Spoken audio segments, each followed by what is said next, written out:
दक्ष प्रजापति की सभी पुत्रियां गुणवती थी, फिर भी दक्ष के मन में संतोष नहीं था। वे चाहते थे उनके घर में एक ऐसी पुत्री का जन्म हो जो सर्वशक्ति संपन्न हो एवं सर्व विजयिनी हो। अतः दक्ष एक ऐसी ही पुत्री के लिए तप करने लगे। तप करते करते अधिक दिन बीत गए तो भगवती आद्या ने प्रकट होकर कहा, मैं तुम्हारे तप से प्रसन्न हूँ। तुम किस कारण तप कर रहे हो? दक्ष ने तप करने का कारण बताया तो माँ बोली, मैं स्वयं पुत्री रूप में तुम्हारे यहाँ जन्म धारण करूंगी। मेरा नाम होगा सती। मैं सती के रूप में जन्म लेकर अपनी लीलाओं का विस्तार करूंगी। फलतः भगवती आद्या ने सती रूप में दक्ष के यहाँ जन्म लिया। सती दक्ष की सभी पुत्रियों में सबसे अलौकिक थी।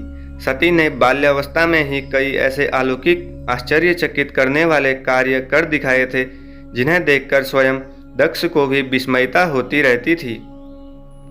जब सती विवाह योग्य हो गई तो दक्ष को उनके लिए वर की चिंता होने लगी। उन्होंने ब्रह्मा जी से इस विषय में परामर्श किया। ब्रह्मा जी ने कहा, सती आद्या की अवतार हैं। आद्या आदिशक्ति और शिव आदि पुरुष हैं। अतः सती के विवाह के लिए शिव ही योग्य और उचित वर हैं। दक्ष ने ब्रह्मा जी की बात मानकर सती का विवाह भगवान शिव के साथ कर दिया। सती कैलाश में जाकर भगवान शिव के साथ रहने लगी। भगवान शिव दक्ष के दामाद थे, किंतु किसी वजह से दक्ष के हृदय में भगवान शिव के प्रति बैर और विरोध का भाव पैदा हो गया। एक बार देवलोक में ब्रह्मा ने धर्म के निरूपण के लिए एक सभा का आयोजन किया था। सभी बड़े बड़े देवता सभा में एकत्र हुए। भगवान शिव भी इस सभा में बैठे थे। सभा मंडल में दक्ष का आगमन हुआ। दक्ष के आगमन पर सभी देवता उठकर खड़े हो गए, पर भगवान शिव खड़े नहीं हुए। उन्होंने दक्ष को प्रणाम भी नहीं किया। फलतः दक्ष ने अपमान का अनुभव किया। केवल यही नहीं, उनके हृदय में भगवान शिव के प्रति ईर्ष्या की आग जल उठी। वे उनसे बदला लेने के लिए समय और अवसर की प्रतीक्षा करने लगे। एक बार सती और शिव कैलाश पर्वत पर बैठे हुए परस्पर वार्तालाप कर रहे थे। उसी समय आकाश मार्ग से कई विमान कनखल की ओर जाते हुए दिखाई पड़े। सती ने उन विमानों को देखकर भगवान शिव से पूछा, प्रभु, ये सभी विमान किसके हैं और कहाँ जा रहे हैं? भगवान शंकर ने उत्तर दिया, आपके पिता ने बड़े यज्ञ का आयोजन किया है। समस्त देवता और देवांगनाएं इस विमान में बैठकर उसी यज्ञ में सम्मिलित होने के लिए जा रहे हैं। इस पर सती ने दूसरा प्रश्न किया, क्या मेरे पिता ने आपको यज्ञ में सम्मिलित होने के लिए नहीं बुलाया? भगवान शंकर ने उत्तर दिया, आपके पिता मुझसे बैर रखते हैं, फिर वे मुझे क्यों बुलाने लगे? सती मन ही मन सोचने लगी, फिर बोली, यज्ञ के इस अवसर पर अवश्य मेरी सभी बहनें आएगी। उनसे मिले हुए बहुत दिन हो गए। यदि आपकी अनुमति हो तो मैं भी अपने पिता के घर जाना चाहती हूँ। यज्ञ में सम्मिलित हो लूँगी और बहनों से भी मिलने का शुभ अवसर मिलेगा। भगवान शिव ने उत्तर दिया, इस समय वहाँ जाना उचित नहीं होगा। आपके पिता मुझसे बैर रखते हैं। हो सकता है वे आपका भी अपमान करें। बिना बुलाए किसी के घर जाना उचित नहीं होता है। इस पर सती ने प्रश्न किया, ऐसा क्यों? भगवान शिव ने उत्तर दिया, विवाहिता लड़की को बिना बुलाए पिता के घर नहीं जाना चाहिए, क्योंकि विवाह हो जाने पर लड़की अपने पति की हो जाती है। पिता के घर से उसका संबंध टूट जाता है। लेकिन सती पिहर जाने के लिए हट करती रही, अपनी बात बार बार दोहराती रही। उनकी इच्छा देखकर भगवान शिव ने पिहर जाने की अनुमति दे दी। उनके साथ अपना एक गण भी साथ में भेज दिया। उस गण का नाम वीरभद्र था। सती वीरभद्र के साथ अपने पिता के घर गई। घर में सती से किसी ने भी प्रेम पूर्वक वार्तालाप नहीं किया। दक्ष ने उन्हें देखकर कहा, तुम क्या यहाँ मेरा अपमान कराने आई हो? अपनी बहनों को तो देखो, वे किस प्रकार भांति भांति के अलंकारों और सुंदर वस्त्रों से सुसज्जित हैं। तुम्हारे शरीर पर मात्र बागंबर है। तुम्हारा पति शमशानवासी और भूतों का नायक है। वह तुम्हें बागंबर छोड़कर और पहना ही क्या सकता है। दक्ष के कथन से सती के हृदय में पश्चाताप का सागर उमड़ने लगा। वे सोचने लगी, उन्होंने यहाँ आकर अच्छा नहीं किया। भगवान ठीक ही कह रहे थे, बिना बुलाए पिता के घर भी जाना नहीं चाहिए। पर अब क्या हो सकता है, अब तो मैं आ ही गई हूँ।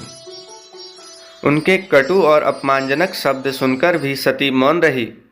वे उस यज्ञ मंडल में गई जहाँ सभी देवता और ऋषि मुनि बैठे थे तथा यज्ञ कुंड में धू धू करती जलती हुई अग्नि में आहुतियाँ डाली जा रही थी। सती ने यज्ञ मंडप में सभी देवताओं के तो भाग देखे, किंतु भगवान शिव का भाग नहीं देखा। वे भगवान शिव का भाग न देखकर अपने पिता से बोली, पितृश्रेष्ठ, यज्ञ में तो सबके भाग दिखाई पड़ रहे हैं, किंतु कैलाशपति का भाग नहीं है।